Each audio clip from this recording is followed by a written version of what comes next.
Today's NHI chat features Dr. Sharlon Lewis of the Wellness Center. Today's topic, obesity. Obesity is defined by someone who's carrying excess of fatty tissue around the body.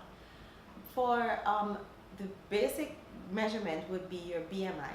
So the BMI is a ratio of your weight for your height, and it's calculated with a certain measurement, and the ratio is supposed to fall between 20 and 25. Anything less than 20 carries its own health problems, especially for women, and anything more than 25 is what we consider to be overweight. So obesity is when it's over 30. So you have 20 to 25 is normal, 25 to 30 is considered to be overweight, and above 30 is considered to be obese. And anyone who's above 40 in their BMI is considered to be morbidly obese and carry the highest risk for health problems. Another parameter that we use would be the percentage body fat. The percentage body fat for a woman, anything over 32% is considered to be obese. For a man, anything over 25% is considered to be obese. The percentage body fat can either be measured using a machine that you hold on to, and it will measure an electric current through the body and give the reading, or you can actually do pinch testing by someone who's trained to read those measurements to be able to give you your percentage body fat. Another parameter that we look at would be the waist circumference. For a woman, anything above 35 inches in their waist is considered to be obese. For a man, anything above 40 inches is considered to be obese. This is important because this really tells you if the person is carrying a lot of fat around the middle section of the body or the waist, and that carries a lot more health risks than somebody who carries it, for example, on their hips or even on their arms. So obesity is now considered to be a chronic disease because it happens over a period of time. An acute situation would be if somebody were to go to sleep one day and then the next day they end up being 100 pounds more. That's not how it happens. A chronic disease is something that happens over a long period of time. And this is the way a lot of people develop obesity. You're also going to have a lot of changes in the person's body when it comes to a chronic disease that causes these things to happen and get worse over a period of time. So just like how someone can start off with normal blood pressure when they're 19 years old, and by the time they're 40, they're carrying around blood pressures that are through the roof, it's the same way that those little 1 pound here and 2 pounds there as we get older that accumulate into an extra 100 pounds that a person is carrying around is why it's now considered a chronic disease. Obesity is a situation where your body's energy balance is very helter-skelter. So it means that normally your body is trying to maintain a certain weight, and as we get older, that certain weight point starts to go higher and higher. Why does this happen? Many different reasons. You're gonna have genetic reasons. So somebody who's born into a family who comes from a big family, big boned, as they say, you're gonna be more predisposed to becoming a bit more obese. Somebody who, and then you're going to look at the lifestyle and age, because as we age and our metabolism starts to slow down, then you're more prone to start packing on those extra pounds, here and there. But lifestyle is one of the biggest reasons, and this is why it's such a big problem, because our modern lifestyle has greatly contributed to our obesity epidemic that's happening not only in the BVI, but in the world. So your fat cells are not just there to look pretty. Some of them really do, but they're not there just to look pretty. They actually have a function. Our fat cells secrete hormones or chemicals that give different signals to the body. And one of the causes of obesity is when these signals are not functioning properly. One of the reasons that diabetes is very much associated with obesity is that a lot of them have the same reasons where it comes into play with your insulin hormone. So what causes obesity? Like I said, different lifestyle choices or occurrences, your age and activity levels and your genes, your genetics. These all come into play that would throw your hormone balances off that can then lead to obesity.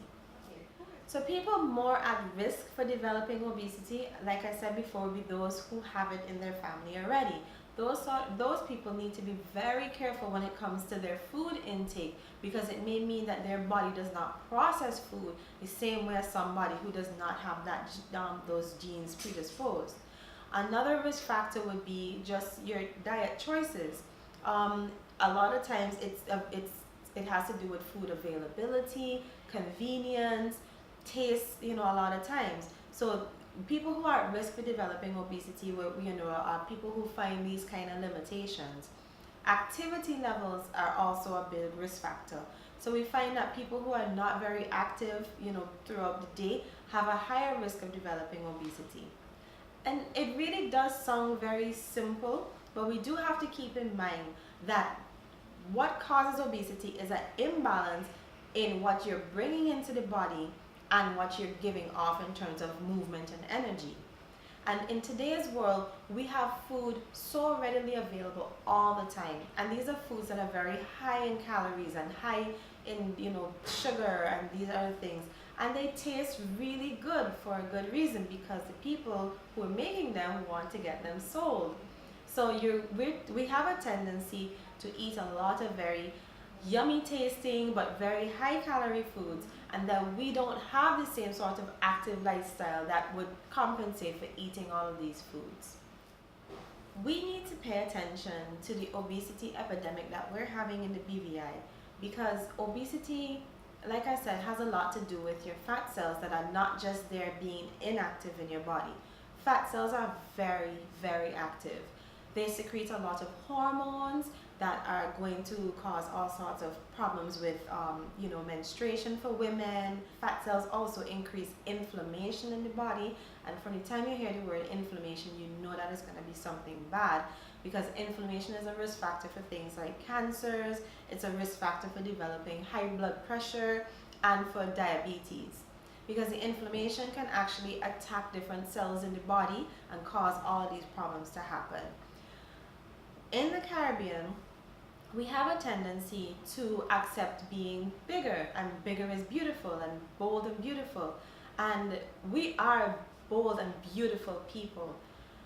But what we need to realize is that our being bigger is actually a huge detriment to our health. And this is why we need to start paying attention to the fact that we are carrying, as a people, we are carrying around too much excess weight, and we really need to pay more attention, because it is causing health problems, maybe not now, but later down in life, and we are all going to suffer and pay for it in the end.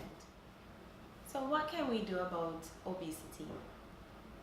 It is going to take a lot of effort, both on an individual and on the level of the country.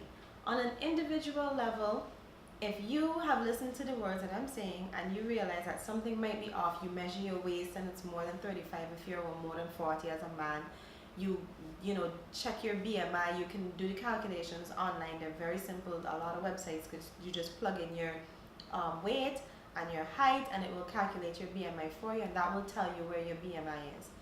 If you are listening to this and you realize that you fall outside normal healthy range, it will be a good idea to then look at what are you doing in terms of your diet. Is there any way that you can clean up on the diet? What are you doing in terms of your activity? Can you be more active?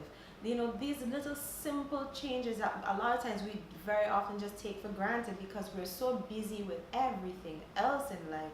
When we don't have work to pay attention to, we have the children and all these other stressors, and we really don't pay attention to these simple little tweaks and changes that can be made that make a huge difference in terms of your health.